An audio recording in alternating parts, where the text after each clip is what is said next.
Hello students, लर्न24 academy में आपका स्वागत है। देखिए स्टूडेंट्स, आप सभी को पता है कि जूनियर अकाउंटेंट एंड टीआरए की वैकेंसी आ गई है। ठीक है, इसमें क्या है, इन्होंने ये रखा है अभी RSMSSB द्वारा कि आप सभी को पहले फॉर्म भरना है। ठीक है, जो भी बच्चे जिनको लग रहा है कि भैया वो 15% में आ जाएंगे, वो सभी फॉर्म भर दें या सभी के फॉर्म भरवा लिए जाएंगे। और उनमें से जो टॉप 15% बच्चे होंगे उनको उस अपने कैटेगरी वाइज सेलेक्ट कर लिया जाएगा। ठीक है, परंतु देखो ये वाला जो नियम है ना कहीं इस तरीके से बच्चों में अभी भी डाउटफुलनेस क्रिएट कर रहा है कि भाई वो अब जैसे मान लीजिए 15% की जगह वो परसेंटेज बता देते हैं। जैसे मान लीजिए 40%, 50%, जो भी परसेंटेज देना है वो एक बार परसेंटेज डिसाइड कर देते, तो उसके ऊपर बच्चे अपना खुद का कैलकुलेट कर लेते कि हाँ वो ये एग्ज़ाम फॉर्म भर पा रहे हैं कि नहीं भर पा रहे। अब यहाँ पर कोई अपने आप से कैलकुलेट ही नहीं कर पा रहा। ठीक है, यहाँ पर सब कुछ क्या है, जो डिपार्टमेंट है RSMSSB ने अपने हाथ में ही रखी है सारी चीज़ें, बच्चों तक वो पहुँचा ही नहीं है। बच्चों को सिर्फ अंधकार में झोंका जा रहा है एक तरीके से। आप देखिए ना, आपको खुद को पता है कि अंधकार नहीं है कि आप खुद डिसाइड नहीं कर पा रहे। भाई कोई 80% भी ला रहा है तो उसको भी पता है कि वो हो रहा है कि नहीं हो रहा। ठीक है, अब वो अभी तक नहीं हुआ है ना, पर फिर भी वो भी असमंजस में ही चल रहा होगा ना। तो ये वाली चीज़ है कि भाई 50%, 40%, 33%, कितने परसेंट के ऊपर आप 15% बन रहे हैं, वो बच्चों को कैसे पता होगा। बच्चे पढ़ाई करें कि क्या करें, या छोड़ दें पढ़ाई, बताओ, है ना। तो ये यार थोड़ा डाउटफुल लगा मुझे तो ये सीन। बाकी तो आप देखिए कि आपको सही लग रहा है क्या। ठीक है, तो देखिए स्टूडेंट्स, हम ये जूनियर अकाउंटेंट का GF एंड AR वाला सेक्शन देख रहे हैं। अब तो इसका सिलेबस भी लॉन्च हो गया है और सिलेबस में वही सारे टॉपिक्स हैं जो हम आपको पढ़ा रहे हैं। तो इसमें क्या है, ये कितने 25 क्वेश्चन पूछे जाएंगे, 75 मार्क्स का होगा। ठीक है, और जब आप देखिए CET में जो जो टॉपिक्स थे ना, वो सारे के सारे टॉपिक इसके अंदर भी घुसा रखे हैं, तब भी उन्हें 15% ही चाहिए यार, गजब ही बात है। ठीक है, तो देखिए चैप्टर 5, ये चैप्टर 5 स्वीकृतियों की शक्तियाँ, इसमें हमने जो इसके भाग 1 और 2 ये कंप्लीट कर लिए थे। आज हम इसके भाग 3 से लेकर 6 तक कंप्लीट करेंगे। तो आज ये बिना देरी स्टार्ट करते हैं। जाने से पहले हमने आपसे एक क्वेश्चन पूछा था, पहले सबसे पहले उसको सॉल्व करते हैं। ठीक है, ये रहा। तो ये क्वेश्चन नंबर 1 ये आपको होमवर्क के लिए दिया गया था, तो इसका आंसर आपको कमेंट सेक्शन में लिखना था। तो देखिए क्वेश्चन क्या था, राज्य सरकार की वे वित्तीय शक्तियाँ जो किसी अन्य विभाग या प्राधिकारियों को प्रतियोगित डेलीगेट नहीं की गई हैं, वे किस में निहित होंगी। ठीक है, तो ये ईजी सा क्वेश्चन है, ये आपसे पूछा जा सकता है, तो इसका आंसर आपको आना चाहिए। क्वेश्चन पढ़ते ही आंसर क्लिक करना चाहिए अब तो। ठीक है, तो ये किस में निहित होंगी, वित्तीय विभाग में निहित होंगी, राज्यपाल में निहित होंगी, प्रशासनिक विभाग में, या सक्षम प्राधिकारी में, जिसे कॉम्पिटेंट अथॉरिटी बोला जाता है। तो आपको क्या करना है, वीडियो को पॉज करें, 10 से 15 सेकंड में इसका आंसर कमेंट सेक्शन में लिखें जल्दी से। ठीक है, तो मैं इसका आंसर बताता हूँ। इसका आंसर ना सक्षम प्राधिकारी है, ना प्रशासनिक विभाग है, ना राज्यपाल है। इसका आंसर हो जाएगा वित्तीय विभाग, ऑप्शन नंबर ए हो जाएगा सही। ठीक है, हमने ऐसी कोई चीज़ पढ़ी भी नहीं थी कि इस तरीके से डेलीगेट। अब देखिए भाग 3 क्या कह रहा है, स्वीकृतियों की सूचना। ठीक है, जो भी स्वीकृतियाँ दी जाएंगी तो उसकी सूचना इन्फॉर्मेशन देनी पड़ेगी। तो नियम कौन सा है, 68। इसमें जो सक्षम प्राधिकारी है, कॉम्पिटेंट अथॉरिटी है, द्वारा जारी की गई समस्त वित्तीय स्वीकृतियां एवं आदेशों की सूचना वो किसको देगा, महालेखाकार को दी जाएगी। ये थोड़ा सा ध्यान रखना है। ठीक है, तो जो कॉम्पिटेंट अथॉरिटी द्वारा जितनी भी वित्तीय स्वीकृतियां दी जाएंगी, आदेश दिए जाएंगे, उनकी सूचना किसको दी जाती है, महालेखाकार को दी जाती है। ठीक है, कैग अलग होता है, कंट्रोलर ऑडिटर जनरल वो इंडिया का होता है, महालेखाकार स्टेट का होता है, ये थोड़ा ध्यान रखें। ठीक है, प्रशासनिक विभाग द्वारा जारी की गई स्वीकृतियाँ, ये किसने स्वीकृति जारी की गई हैं, सक्षम प्राधिकारियों ने।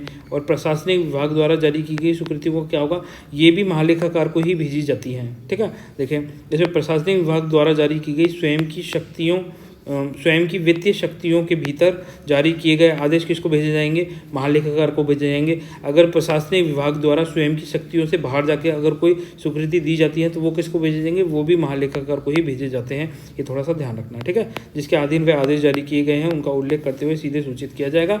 और देखिए यहाँ पे सेकंड पॉइंट आ गया, प्रशासनिक विभाग द्वारा अपनी वित्तीय शक्तियों से बाहर या मंत्रिमंडल के निर्णयों के आधार पर जारी की गई समस्त अन्य वित्तीय स्वीकृतियों एवं आदेशों की सूचना वित्तीय विभाग की स्वीकृति प्राप्त करने के बाद किसको भेजी जाती है, महालेखाकार को ही भेजी जाती है। परंतु यहाँ पर क्या है, अगर प्रशासनिक विभाग जो एडमिनिस्ट्रेशन डिपार्टमेंट है वो अपनी जो वित्तीय शक्तियां हैं उससे बाहर जाके या किसी मंत्रिमंडल के आदेश पर कोई स्वीकृति देता है तो उसको पहले रिकमेंडेशन किससे लेनी पड़ेगी, वित्त विभाग से, परंतु भेजेगा वो भी किसको, महालेखाकार को ही भेजी जाएगी। तो प्रशासनिक विभाग स्वयं की शक्तियों में रहते हुए या स्वयं की शक्तियों से बाहर जाकर अगर कोई स्वीकृति देता है तो उसकी सूचना किसको भेजी जाती है, महालेखाकार को भेजी जाती है, ये याद रखना है, ठीक है। उसमें एक वाक्य यह शामिल किया जाएगा, अगर जैसे मान लीजिए अगर स्वयं की शक्तियों से बाहर जाके इन्होंने कोई स्वीकृति दी है तो इसमें एक वाक्य शामिल किया जाता है, कौन सा, कि स्वीकृति आदेश वित्त विभाग की सहमति से जारी की गई है, ठीक है। ये थोड़ा सा ध्यान रखना है कि जो भी स्वीकृति या आदेश दिए गए हैं वो किसकी सहमति से दिए गए हैं, वित्त विभाग की सहमति से दिए गए। यदि किन्हीं मामलों में स्थलीकरण रिलैक्सेशन का मामला हो तो उसके कारणों का भी संक्षेप में उल्लेख करना होता है, ये थोड़ा सा ध्यान रखना है, ठीक है। यदि कोई आदेश यह स्वीकृति भारत के नियंत्रण एवं महालेखाकार परीक्षक कैग की सहमति से जारी की जाती हैं तो उस तथ्यों का उल्लेख किसको, महालेखाकार को किया जाएगा, ठीक है, क्योंकि स्टेट का है, हम स्टेट में पढ़ रहे हैं, ठीक है। तो यहाँ पर अगर कैग के द्वारा भी कोई स्वीकृति दी गई है, कोई आदेश दिया गया है तो उसका उल्लेख किसको भेजा जाएगा, महालेखाकार को भेजा जाएगा।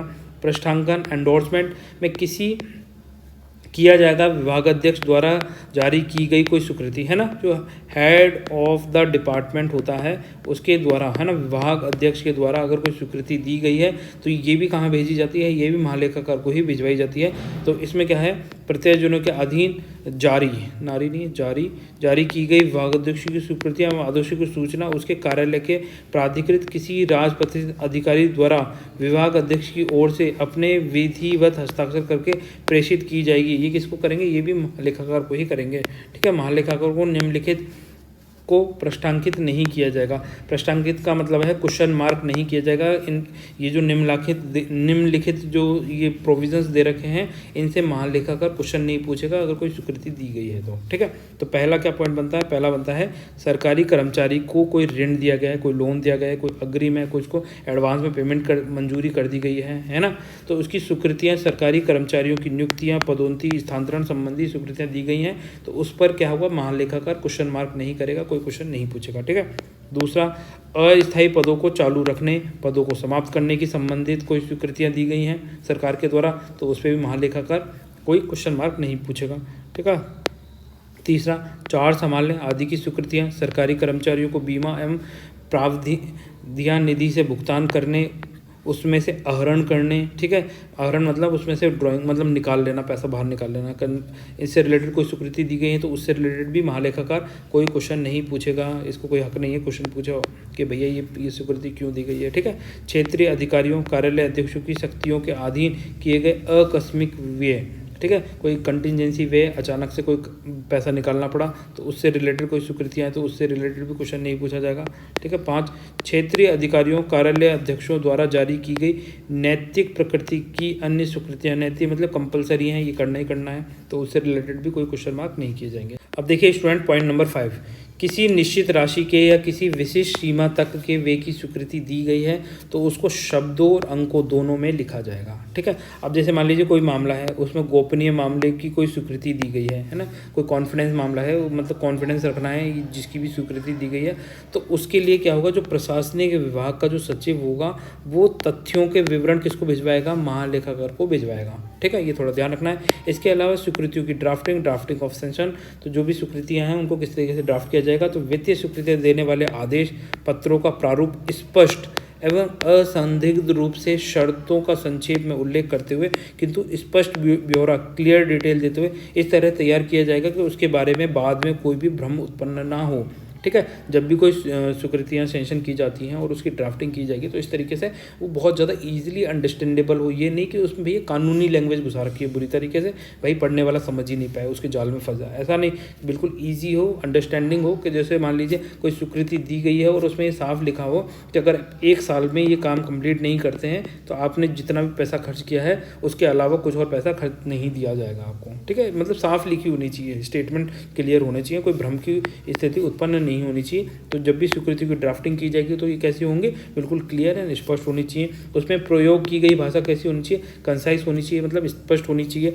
तथा उसमें गलत मिसकंस्ट्रक्शंस नहीं किए जाएंगे, है ना, कोई भी मतलब इस तरीके से स्वीकृतियों की पॉइंटिंग ना हो कि उसको गलत तरीके से फॉर्मेट किया जा सके, उसकी पुनरावृत्ति नहीं होगी। वित्तीय मामले के संबंधित समस्त विधिक संवैधिक दस्तावेज अधिसूचनाओं का प्रारूप ड्राफ्टिंग आदि उस विषय की जानकारी रखने वाले उत्तरदायी अधिकारी से कराया जाएगा। ठीक है। वेतन आदि की मंजूरी के लिए स्वीकृति, वेतन में वृद्धियाँ जैसे विशेष वेतन, व्यक्तिगत वेतन आदि की मंजूरी देने वाली स्वीकृतियों में उन वृद्धि को मंजूर करने वाले संबंधी कारणों का संक्षेप में उल्लेख किया जाएगा, ताकि महालेखाकार यह देख सके कि उसको विशेष वेतन, व्यक्तिगत वेतन आदि जैसी भी स्थिति हो के रूप में सही रूप से अभिव्यक्त किया गया है। वेतन में ऐसी वृद्धियों के लिए मंजूरी प्रदान करने के कारणों की सूचना जहां उसे खुले आदेशों में दिया जाना वांछनीय नहीं समझा जाएगा, महालेखाकार को गोपनीय रूप से दी जाएगी, है ना। इसी प्रकार की प्रक्रिया उन सभी मामलों में अपनाई जाएगी जिसमें नियमों द्वारा अपेक्षा की गई है कि विशेष रियायतों या मंजूरों अलाउंसेस के कारण अभिलिखित किया गया है। ठीक है। आज ये देखिए यहाँ पे निधियों के स्रोतों का उल्लेख करना। ठीक है। जो भी आपके जो फंड है कहाँ से आ रहे हैं तो उसके बारे में आपको यहाँ पे मेंशन करना होगा। व्यय की स्वीकृतियों के समस्त प्रस्तावों को स्पष्ट रूप से ये उल्लेख किया जाएगा कि क्या बजट के अनुमानों में या निधियों का प्रावधान किया गया है या नहीं किया गया है, क्या निधियों की पुनर्विनियोग द्वारा प्राप्त की जा सकती हैं या नहीं। पुनर्विनियोग मतलब रीएलोकेट करके वापस से ये निधियों को प्राप्त किया जा सकता है या नहीं किया जा सकता, तो ये पूरा क्लियरली मेंशन करना होगा। जारी की गई समस्त स्वीकृतियों में पहले से उपबंध या वर्ष के बजट में सूचित की जा रही निधियों के उपबंध के तथ्यों का और लेखा वर्गीकरण का, जिसमें व्यय के लेखबद्ध अकाउंटेंट किया जाएगा और उल्लेख होगा। ऐसी स्वीकृतियों के मामले में जिनमें निधियां अभी सूचित की जानी है एवं व्यय अभी किया जाना है, शब्द वर्ष के बजट में सूचित किया जाएगा। जो भी वार्षिक बजट होता है उसके अंदर इसको मेंशन किया जाएगा। जिसके अंदर मतलब जैसे कोई ऐसा मामला है जिनका अभी खर्चा हुआ नहीं है, अभी खर्चा किया जाना है। ठीक है। तो उसको क्या है वर्ष के बजट में दिखाया जाएगा, सूचित की जा रही निधि के अध्ययन रहते हुए जोड़ा जाएगा। अब देखिए यहाँ पर एक परिपत्र दे रखा। परिपत्र क्या होता है? सर्कुलर। ठीक है। सर्कुलर क्या होते हैं? सर्कुलर होते हैं जैसे मान लीजिए ये एक डिपार्टमेंट हो गया, ये हायर ऑफिस हो गया। ठीक है। और ये क्या हो गया? सबऑर्डिनेट ऑफिस हो गए बहुत सारे। Subordinate office, subordinate office, subordinate office, subordinate office, छोटे छोटे ऑफिस हो गए, डिपार्टमेंट हो गए। इस एक हायर ऑफिस के अंदर मतलब जो सीनियर हैं, मतलब जो मेन ऑफिस है वो अपने सबऑर्डिनेट ऑफिस के अंदर क्या भिजवाता है? सर्कुलर भिजवाता है, जिसे कार्यालय आदेश कहा जाता है। ठीक है। इसमें क्या होता है, ये हायर ऑफिस सबऑर्डिनेट ऑफिसेस के लिए जारी करते हैं। ये जनता के लिए नहीं होता, ये ऑफिसेस के लिए होता है। ठीक है। ये थोड़ा ध्यान रखें। तो जो परिपत्र है, क्रमांक संख्या यहाँ दे रखी है, तो ये कब जारी किया गया था? 22/2/2012 को जारी किया गया था। इसमें क्या लिखा गया है? इसमें लिखा गया है कि विभागों द्वारा जारी की जाने वाली वित्तीय एवं प्रशासनिक स्वीकृतियों पर क्रम संख्या अंकित करवाई जाएंगी। ठीक है। विभाग जो भी डिपार्टमेंट्स हैं उनके द्वारा जितनी भी फाइनेंशियल और एडमिनिस्ट्रेटिव रिलेटेड जितनी भी स्वीकृतियाँ जारी की जाती हैं तो उस पर वो क्रमांक संख्या लिखें, जिससे उनको बाद में वेरीफाई किया जा सके। ठीक है। ताकि प्रत्येक विभाग द्वारा वर्ष विशेष में जारी वित्तीय एवं प्रशासनिक स्वीकृतियों की जानकारी सुनिश्चित हो सके। अतः कृपया उक्त वंचित कार्रवाई शीघ्र प्रभाव की जाना सुनिश्चित करावें। तो ये पूरा परिपत्र में ये सारी चीज़ें लिखी हुई थी, तो ये थोड़ा सा ध्यान रख सकते हैं। ठीक है। नियम 69 का कह रहा है भू अनुदान। ठीक है। लैंड से रिलेटेड कोई भी ग्रांट है या भू राजस्व के विभाजन की स्वीकृतियाँ हैं, तो ये भू राजस्व या फिर भू अनुदान से रिलेटेड कौन सा नियम है? नियम 69 है। ये थोड़ा सा ध्यान रखना है। भूमि का अनुदान राजस्व को प्रभावी करने वाली स्वीकृतियाँ मासिक रूप से, मंथली रूप से किसको भिजवाई जाएंगी? महालेखाकार को भिजवाई जाएंगी। तो ये एक इंपॉर्टेंट पॉइंट है, यहाँ से क्वेश्चन पूछा जा सकता है, ये थोड़ा ध्यान रखना है। ठीक है। अब देखिए भाग 4 क्या कह रहा है? स्वीकृति के प्रभावी होने की तारीख। तो नियम 70 ये इंपॉर्टेंट है, यहाँ से क्वेश्चन पूछा जाता है एग्जाम में, तो इसको भी याद रखें। स्वीकृतियाँ कब प्रभावी होंगी? Sanctions when effective. तो यदि स्वीकृति में उसके प्रभावी होने के कोई विशेष दिनांक अंकित नहीं है तो जिस दिन स्वीकृति पर साइन करके उसको जारी किया जाता है उसी दिन से उसको प्रभावी माना जाता है। तो सभी नियम, स्वीकृतियाँ या आदेश पत्र, टेलीग्राफ उसके जारी करने की तारीख से प्रभावी होंगे।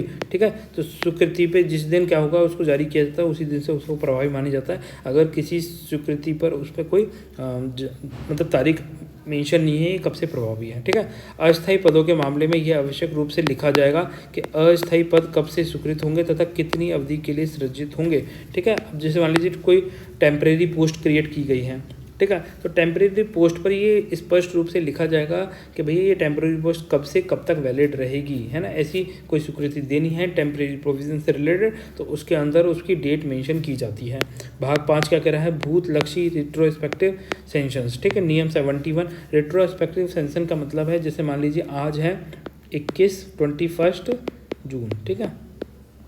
आज 21 जून है तो 21 जून से पहले अगर हम चाहते हैं कि हम 1 जून से कोई स्वीकृति को वैलिड माने, है ना, जो भी आज स्वीकृति इशू की जा रही है तो उसके प्रभाव 1 जून से वैलिड हों तो हम उसे क्या बोलेंगे, रेट्रोस्पेक्टिव सेंशन बोलेंगे, भूतलक्षी स्वीकृति बोला जाता है, ठीक है।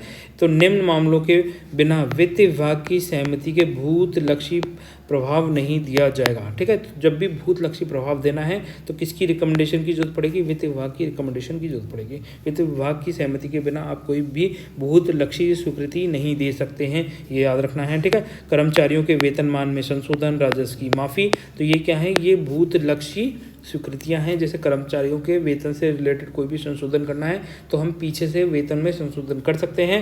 राजस्व की माफ़ी, पीछे मतलब 3 साल का वेतन माफ़ किया जाता है, 30 साल का उन्होंने जो भी लोन लिया है वो माफ़ किया जाता है, तो ये क्या हो गए, भूतलक्षी स्वीकृतियाँ हो गई।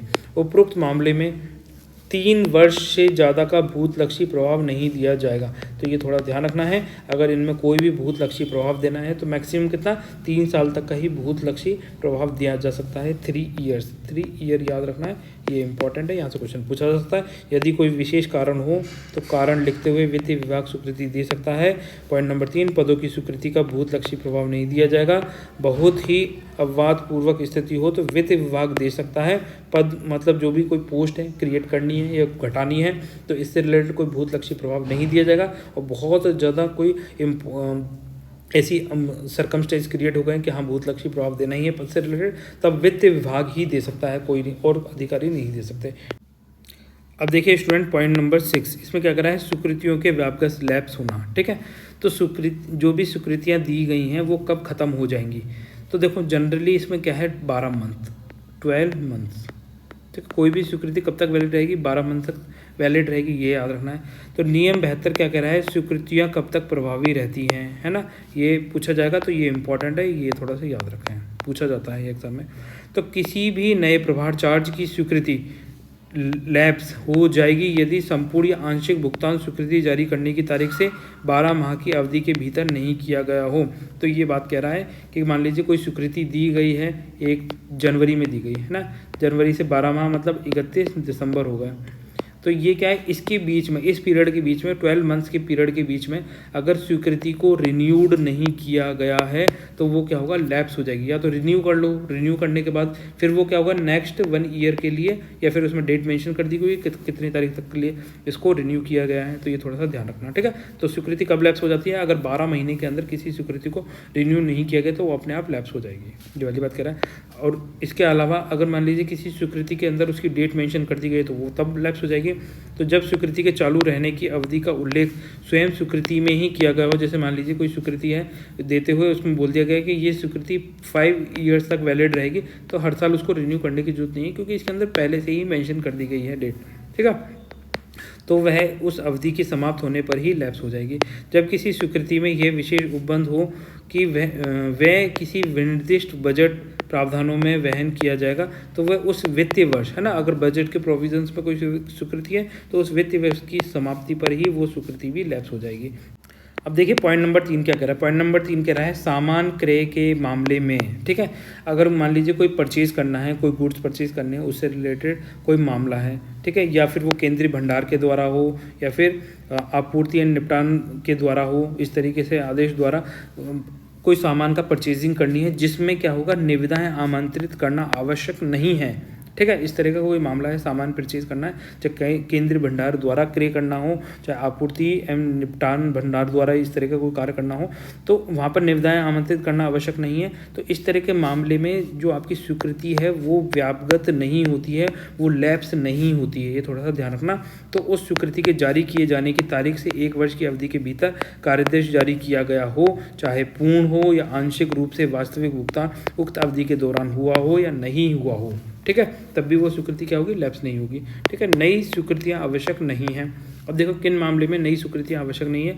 तो नियम 72 के पॉइंट 2 के में उल्लेखित मामलों के सिवाय अन्य मामलों में जिनमें स्वीकृतियां जारी होने की तारीख से 12 माह की अवधि के भीतर भुगतान कर दिया गया हो, वहाँ शेष का अनुवर्ती भुगतान सब्सिक्वेंट पेमेंट बजट प्रावधानों के विद्यमान रहने की शर्तों के अध्ययन रहते हुए नए व्यय की स्वीकृतियों के बिना भी किया जाएगा। अनुवर्ती भुगतान के बिल में व्यय की स्वीकृतियों के संदर्भ में के अलावा वाउचरों की संख्या तारीख का भी उल्लेख होना चाहिए जिसके अधीन प्रथम बिल का भुगतान किया गया है। तो देखो यहाँ पे नई स्वीकृति आवश्यक नहीं है, जो जैसे मान लीजिए पहले से कोई स्वीकृति जारी की गई है, ठीक है। अब क्या होगा, ये 12 महीने हो गए मान लीजिए, या बजट के प्रोविजंस में डेट दे रखी है तो वो तब तक वैलिड रहेगा, 12 महीने होने के बाद भी वैलिड रहेगा, ठीक है।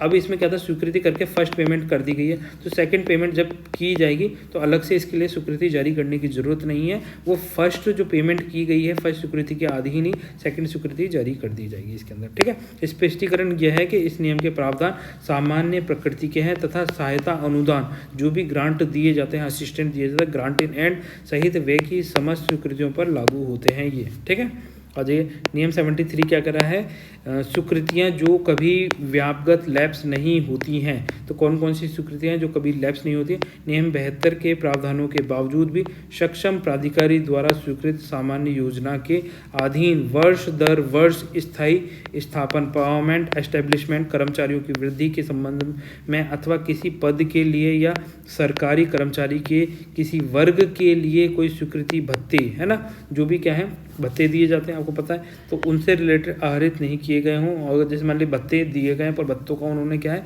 यूज़ नहीं किया गया है, तो उनके लिए जो भी स्वीकृति दी गई हैं वो कभी लैप्स नहीं होती हैं। तो कौन सी स्वीकृतियाँ लैप्स नहीं होती हैं, जो वर्ष दर वर्ष स्थायी रूप से परमानेंट नेचर की होंगी, ठीक है, जिसमें कर्मचारियों से सरकारी कर्मचारियों से रिलेटेड भत्ते होते हैं, तो वो लैप्स नहीं होते हैं, वो व्यापगत नहीं होते हैं, ये थोड़ा सा ध्यान रखना है, ठीक है। अब देखिए जाते जाते क्वेश्चन कर लेते हैं। ये आपका चैप्टर नंबर 5 कंप्लीट हो गया। अब हम इसके आगे का चैप्टर देखेंगे, नेक्स्ट चैप्टर है ना, चैप्टर 6। तो अब देखिए ये जो क्वेश्चन है क्वेश्चन नंबर 2, क्वेश्चन नंबर 1 तो आपको पिछले उसमें दिया था, तो क्वेश्चन नंबर 1 ही है वैसे तो आज के लेक्चर का, तो हम भी इसको क्वेश्चन नंबर 1 ही कर देते हैं, ठीक है। वैसे क्वेश्चन नंबर 2 ही लिख देता हूँ इसमें। चैप्टर 5 का पार्ट 2 का क्वेश्चन 1, ठीक है, ऐसे कर देता हूँ। तो स्वीकृतियाँ कब प्रभावी होंगी का प्रावधान किया गया है सामान्य वित्त एवं लेखा नियम। तो ये जो क्वेश्चन है जूनियर अकाउंटेंट का एग्जाम 2012 में हुआ था, तो वहाँ पूछा गया था। तो इस क्वेश्चन का आंसर आपको आना चाहिए और इस क्वेश्चन का आंसर आपको कमेंट सेक्शन में लिखना है। वही 10 से 15 सेकंड का समय लीजिए, वीडियो को पॉज करिए और इसका आंसर कमेंट सेक्शन में लिखिए। देखिए अगर ये क्वेश्चन आपको नहीं आ रहा तो समझ जाइए कुछ चैप्टर पढ़ने के बाद में कि आपकी तैयारी में कमी है, आप चीज़ों को नहीं समझ रहे हैं, ठीक है। स्वीकृतियाँ कब प्रभावी होंगी, आपको चीज़ें इस तरीके से पढ़नी है कि आपके एग्जाम में वो क्वेश्चन आए तो आप उसको क्लियर कर सकें। तो नियम 69 में ये प्रोविज़न दे रखा है, नियम 71 में, नियम 70 में या नियम 72 में। तो स्टूडेंट देखिए आपको अगर वीडियो पसंद आता है तो वीडियो को लाइक एंड शेयर कर दीजिए, चैनल को सब्सक्राइब कर लीजिए। आपकी कोई क्वेरीज़ हैं, कोई सजेशन है तो उसके बारे में आप कमेंट सेक्शन में लिख सकते हैं। तो फिर स्टूडेंट मिलते हैं नेक्स्ट लेक्चर में, तब तक के लिए बाय। आप सब लोग अपना ध्यान रखिए और इस क्वेश्चन का आंसर आपको नेक्स्ट लेक्चर में बता दिया जाएगा। तो तब तक आप क्या करें, वीडियो को पॉज करके इसका आंसर कमेंट सेक्शन में लिखें। तो फिर स्टूडेंट्स मिलते हैं नेक्स्ट लेक्चर में, तब तक के लिए बाय। आप सब लोग खुश रहिए।